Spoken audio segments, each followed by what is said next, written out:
Hey creative friends, welcome to my channel. And in this video, look at this. I'm putting together my quilt top. I'm super excited about this, but let me give you a little disclosure here. I am not a quilter.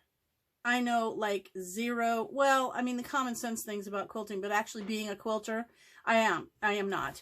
I wish I had had my mom teach me to quilt. However, when she owned a quilt store, we lived overseas and stuff, so it really wasn't feasible. But she was a big time quilter. So I'm trying to wing this. Like, I read the book, the paper piecing book, and I just showed you guys how I put the squares together with the paper piecing, right? I used the pattern. I put all the squares together, and they turned out really, the blocks, and they turned out great. And then what I've done since that video is I sat down and actually kind of was able to rip all the paper off, because just like being perforated, you just kind of rip them off. And then I have pressed and starched all my blocks, and now I'm putting them together.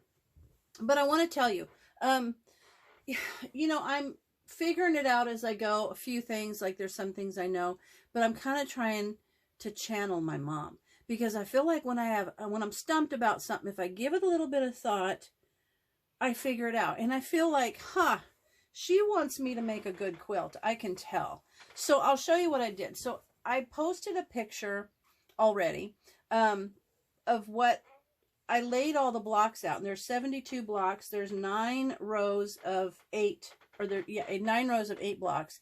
And so I laid them all out, kind of get a good look at it, and I tried to make sure that like fabrics were not next to each other. But then my friend Bunny, who's the quilter, like one of my friends is a quilter, Peggy's a quilter too, but they, she told me I had too much yellow in one spot, so I was kind of able to move a couple of those blocks around before I started putting them all together today.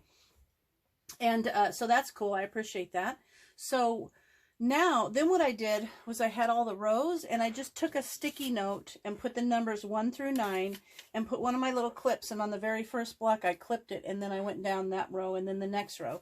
So then I was able to pick them up and sew them from the top one down, and so then I had these long strips, right? Okay. Then, because I knew that was row number 1 that I had sewed together, I kept the number 1 with it. Then I have them all like this. See? Here's like row number 6. This is number 6. Got it? So this is going to go on next. And I see they turned out pretty good. I'm impressed. Oh, and then also what I did was, I'll have to show you. So like when I sewed them together, these joining seams, I ironed one set of seams one direction, and then the next row, I ironed them the next direction, because, and this is one of those things I think my mom kind of was channeled through to me, because when you put these together, these long rows, you want these seams to nest together. So you see, by going opposite, I'll show you this if you can see very close. So by going opposite, they kind of nest together, and that little ridge that's created on the sides kind of nests together, and that's what keeps your little seam together, because this little bump bumps against that little bump, and you can feel it when you lay them together and then kind of manipulate it like that. You can feel them. So now I have to go put number 6 on, but I want to show you a couple things that I think are really helpful, especially if you're like me, if you're a beginner quilter, because I'll tell you, when I was planning to retire, and I knew for about 2 years when I was going to retire, so I feel very blessed because I was able to kind of, in my mind over those 2 years, collect things that I thought I would need. One of the things I'm going to show you is, let me pop this off. It's a presser foot for the sewing machine, and it's called a quilter's 1/4 inch foot. See how it looks? See those little red lines? Let me get you focused. Oh, let me do it this way.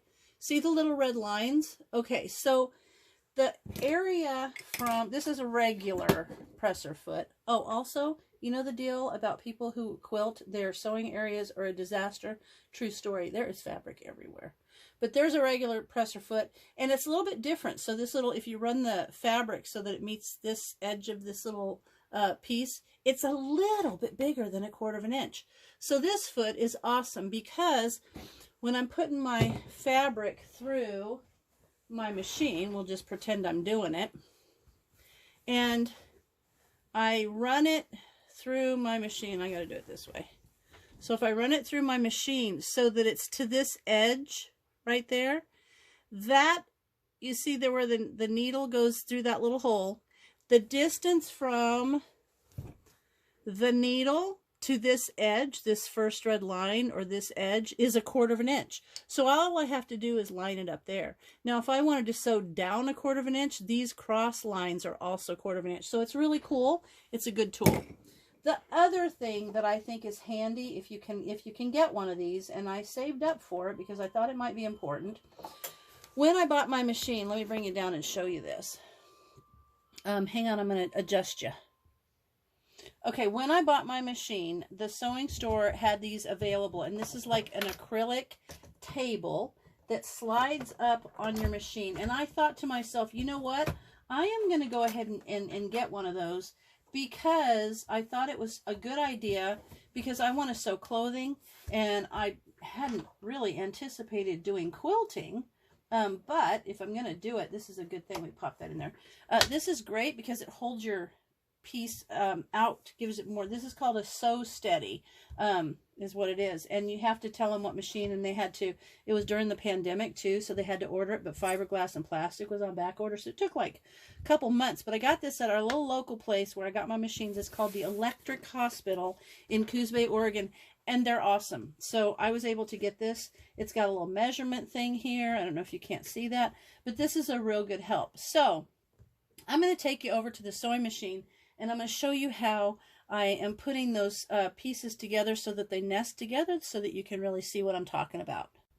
All right, I think I've got you in a position where you can see. I wanted to point a couple things out. So I've got all my rows going, and now I'm going to put this next row on. Let me raise you a little bit up. There you go. I think that might help.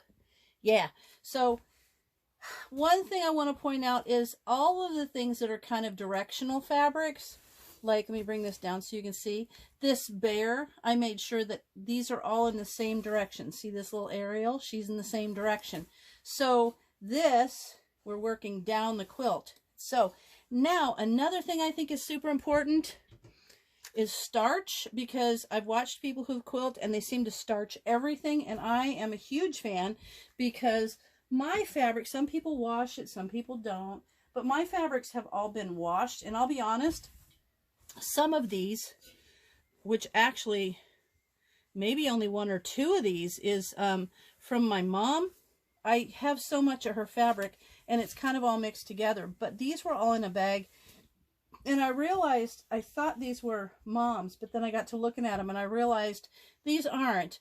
These are because I'm the only person that sewed, and when the pandemic came and everybody had to wear masks, well, nobody at work liked the masks, so they wanted me to make them. So I ordered a bunch. I got a bunch of fabric like at Joann's, and I had they were just fat quarters, and I took them to work and had everybody pick 5 of their favorite fabrics from all those fat quarters, and I made them all 5 masks that they liked, that were patterns that they enjoyed. So that was kind of fun.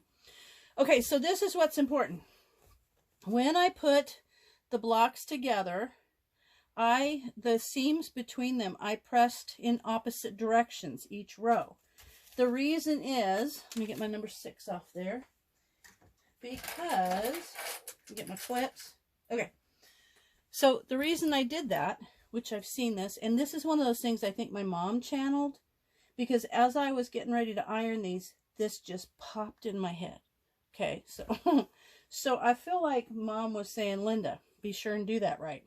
Okay, and so what I did was, this one goes face down, because I'm going to stitch along there, and then it will open up like this. But one way to keep these, to help these lines stay in line, is by sewing those little seams in opposite directions. So I'll show you here. And if you're a good time, you know all about this, just you don't have to watch this video. This is just because I'm a beginner and I think my quilt is turning out pretty good. So see how those are stitched opposite? The inside, where the fold is, creates like a wee bump. And when you put those two together, it's called nesting. They kind of nest together, and you can slide them between your fingers, and you can feel it stop. When it stops, this is where I'm going to put my little pin on. I want to make sure, hang on, I gotta get that lined up. I would have this laying flat, and it would help me if I had it laying flat. But I'm trying to show you, so hang on. So I'm going to put the pin right where those two nest together, okay? Not a pin, I use clips. I like clips because they don't poke holes. So I'm going to go ahead and do that all the way the length of this, and that would be my pinning together. So see, I'm kind of nesting this one together. I don't know, oh, there you are. Let me get to the next one. You can see as I go along. And then this one is kind of nesting together. This is so much fun. I am so excited about this whole quilting gig. It's so much fun. Okay, so then this one's nesting together perfectly. So this is going to keep all my lines, my stitches straight, my little joining lines, and I can feel them. They just kind of slip in place. And then this one, let's see if I can bring it up for you to see. See how it just kind of nests together right there, and you can see inside. See how they kind of bump each other. This little folded edge meets that little folded edge, like boom, done, perfectly matched. Well, that's kind of fun. And I was impressed that when I finished all these blocks, they were all good. I didn't have to go back and like adjust any of the lines because they were like, I don't know, crooked or anything. So that's turning out great. So now I'm going to take it over to the sewing machine and I'm going to sew it. All right, now I'm going to get ready and start sewing. And I've never been much of a pinner. And with this just being straight lines, I can hold it. And plus, with the pins on the seams, it'll work out just fine. And then I was trying to think of how am I going to quilt it. I don't want anything too hard or confusing because I don't know how. So I think I'm just going to go along like these lines, like across or something like that. I don't know. I don't know for sure. But we'll figure it out. And I have plenty of input because I got some good friends that are quilters. And I'm sure I can get some help. Plus, when I finish this, I'm going to take it down to the electric hospital and show them because they have long arm quilters and everything. They're pretty amazing. It's my favorite little sewing store ever. Okay, so now I'm just going to go along. And I want to show you where this lines up on this quilter's foot. Okay, I want to show you this. And you'll see this reflection in this little acrylic table. If you see on the inside up here, there's a strip of sewing machine lights. And you can see how much that lights under there. It's not, I'll show you what it's like if you turn it off. It's a thing. See, if you turn it off, look at, you only have that little light. But if you turn these on, it's genius. There's all kinds of light. But you see how that just lines up on the edge of that foot? So now, let me see if I can get it going.